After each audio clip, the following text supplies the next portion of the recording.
Good morning, early childhood kids. It's Miss Citron here, and I want to share one of my very favorite picture books with you that I think your parents and your grandparents, and if you have great grandparents, they probably have seen this book too. It's called Mike Mulligan and His Steam Shovel, and this book was published in 1939, and it's still being read today because it's so good. And it's the story of a steam shovel driver named Mike Mulligan and his steam shovel named Mary Ann. But his steam shovel is old-fashioned. Even in 1939, it was old-fashioned. And it was run on steam, which means that it had a boiler inside and a place to put in coal to make it work. And Mike loved his steam shovel, and he took very good care of it. And we're going to start here. Mike Mulligan had a steam shovel, a beautiful red steam shovel. Her name was Mary Ann, and Mike Mulligan was very proud of Mary Ann. He always said that she could dig as much in a day as 100 men could dig in a week, but he had never been quite sure that this was true.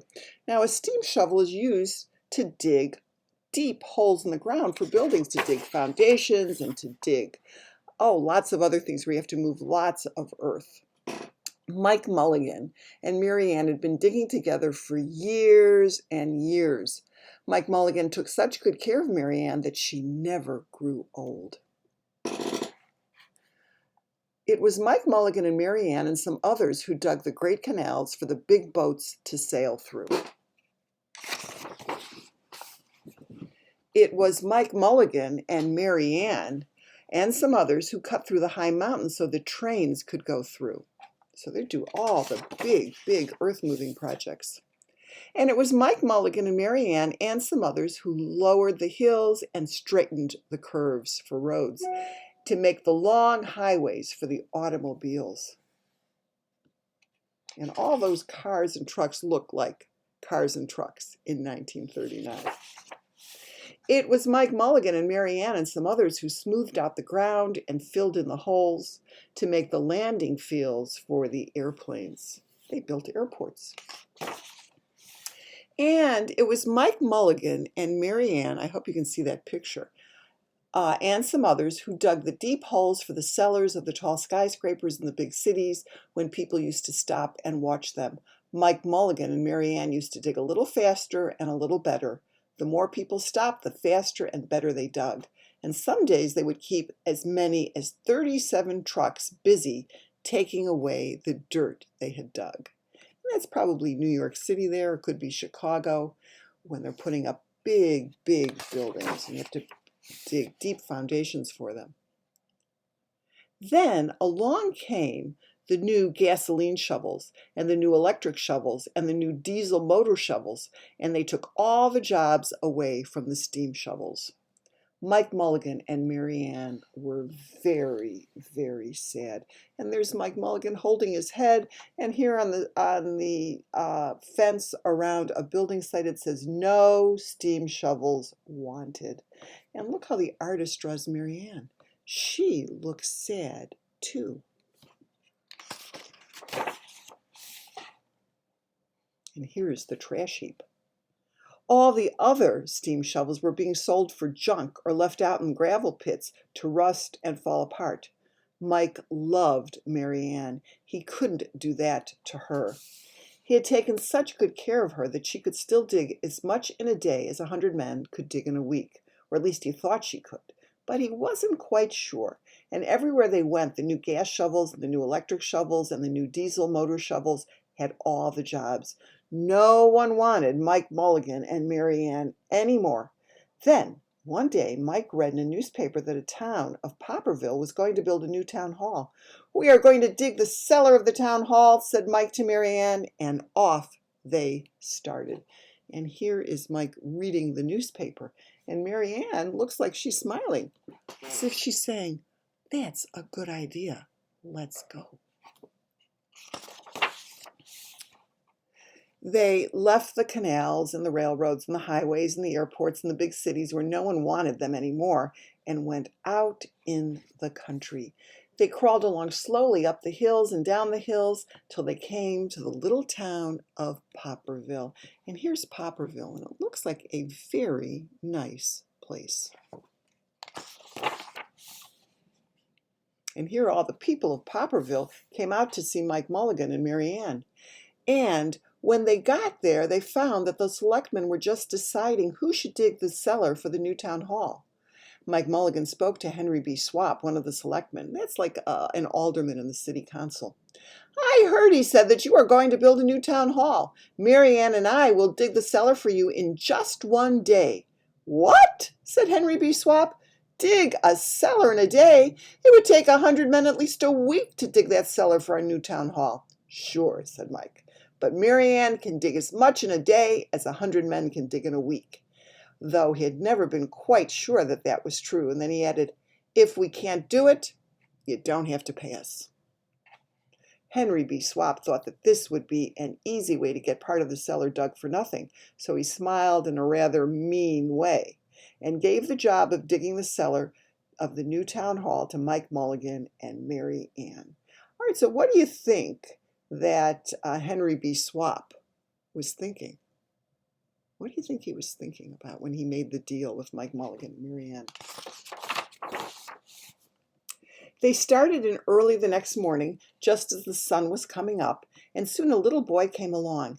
Do you think you can finish by sundown? He said to Mike Mulligan. Sure, said Mike. If you stay and watch us, we always work faster and better when someone is watching us. So the little boy stayed to watch. Then Mrs. McGillicuddy, Henry B. Swap, and the town constable, that's the policeman, came over to see what was happening, and they stayed to watch. Mike Mulligan and Mary Ann dug a little faster and a little better. This gave the little boy a good idea. He ran off and told the postman with the morning mail, the telegraph boy and his bicycle, the milkman with his cart and horse, the doctor on his way home, and the farmer and his family coming into town for the day. And they all stopped and stayed to watch. That made Mike Mulligan and Mary Ann dig a little faster and a little better. They finished the first corner neat and square, but the sun was getting higher. So all the people in the town are coming to watch. Clang, clang, clang, the fire department arrived. They had seen the smoke and thought there was a fire. Then the little boy said, why didn't you stay and watch? So the fire department of Popperville stayed to watch Mike Mulligan and Mary Ann, and when they heard the fire engine, the children in the school across the street couldn't keep their eyes on their lessons. The teacher called a long recess, and the whole school came out to watch. That made Mike Mulligan and Mary Ann dig still faster and still better. They loved an audience.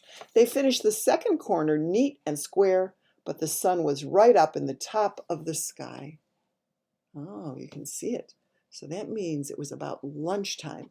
They were halfway done. Now, the girl who answers the telephone called up the next towns of Bangerville and Bopperville and Kipperville and Copperville and told them what was happening in Popperville. And all the people came over to see if Mike Mulligan and his steam shovel could dig the cellar in just one day. And the more people came, the faster Mike Mulligan and Mary Ann dug. But they would have to hurry. They were only halfway through, and the sun was beginning to go down. They finished the third corner neat and square, and there it is. They're almost done, but not quite. Never had Mike Mulligan and Mary Ann had so many people to watch them. Never had they dug so fast and so well, and never had the sun seemed to go down so fast.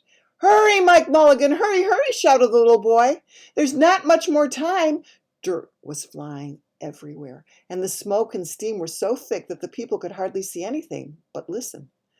Bing, bang, crash, slam, louder and louder, faster and faster. Oh, there is Mary Ann digging as fast as she can dig, and the steam is coming out of her steam engine. Then suddenly it was quiet. Slowly the dirt settled down and the smoke and steam cleared away, and there was the cellar all finished. It looks perfect. And look at the audience all around watching. 4 corners, neat and square, 4 walls, straight down, and Mike Mulligan and Mary Ann at the bottom, and the sun was just going down behind the hill. "Hurry!" shouted the people. "Hurry! Hooray for Mike Mulligan and his steam shovel. They have dug the cellar in just 1 day." They did it. Now, look at that. Do you see any problem in that picture? What do you think? Look closely. Well, we're going to find out. Suddenly, the little boy said, "How are they going to get out?" "Oh, that's right," said Mrs. McGillicuddy to Henry B. Swap. "How is he going to get his steam shovel out?" Henry B. Swap didn't answer, but he smiled in a rather mean way.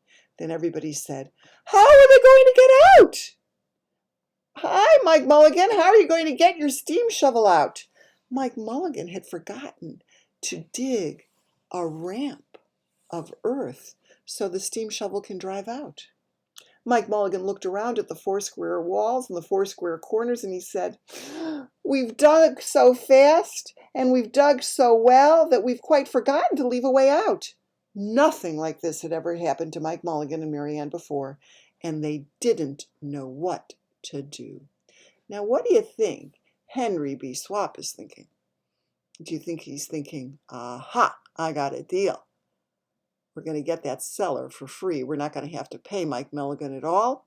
Or is something else going through his mind? Let's find out who saves the day and how. Nothing like this had ever happened before in Popperville. Everybody started talking at once, and everybody had a different idea, and everybody thought that his idea was the best. They talked and they talked and they argued and they fought till they were worn out, and still no one knew how to get Mike Mulligan and Mary Ann out of the cellar they had dug. Then Henry B. Swap said, "Oh, the job isn't finished because Mary Ann isn't out of the cellar, so Mike Mulligan won't get paid." And he smiled again in a rather mean way. Now, the little boy, who had been keeping very quiet, had another good idea, and he said, listen to this, "Why couldn't we leave Mary Ann in the cellar and build the new town hall above her? Let her be the furnace for the new town hall, and let Mike Mulligan be the janitor. Then you wouldn't have to buy a new furnace, and we could pay Mike Mulligan for digging the cellar in just 1 day." Now, over here, there's a little symbol here called an asterisk. And it tells us to look down at the bottom of the page at the asterisk here. An asterisk is like a star. And it says, "Acknowledgements to Dickie Birkenbush." Now, Dickie Birkenbush was a real little boy. And when the author, Virginia Lee Burton, was talking about this book and the idea that she had, and she didn't know how to solve the problem of Mike Mulligan and the steam shovel, Dickie Birkenbush is a real boy, and he said, "Let them live in the cellar and become the furnace." So that was based on a real kid's suggestion. "Why not?" said Henry B. Swap, and he smiled in a way that was not quite so mean. "Why not?" said Mrs. McGillicuddy. "Why not?" said the town constable. "Why not?" said all the people. So they found a ladder and climbed down into the cellar to ask Mike Mulligan and Mary Ann. Oh, that was so nice. They didn't shout. They came down to talk to him face to face. "Why not?" said Mike Mulligan. So it was decided, and everybody was happy. And look at Mary Ann. She looks happy too. They built the new town hall right over Mike Mulligan and Mary Ann, and it was finished before winter. And every day the little boy goes over to see Mike Mulligan and Mary Ann, and Mrs. McGillicuddy takes them nice hot apple pies. As for Henry B. Swap, he spends most of his time in the cellar of the new town hall listening to the stories that Mike Mulligan has to tell and smiling in a way that isn't mean at all.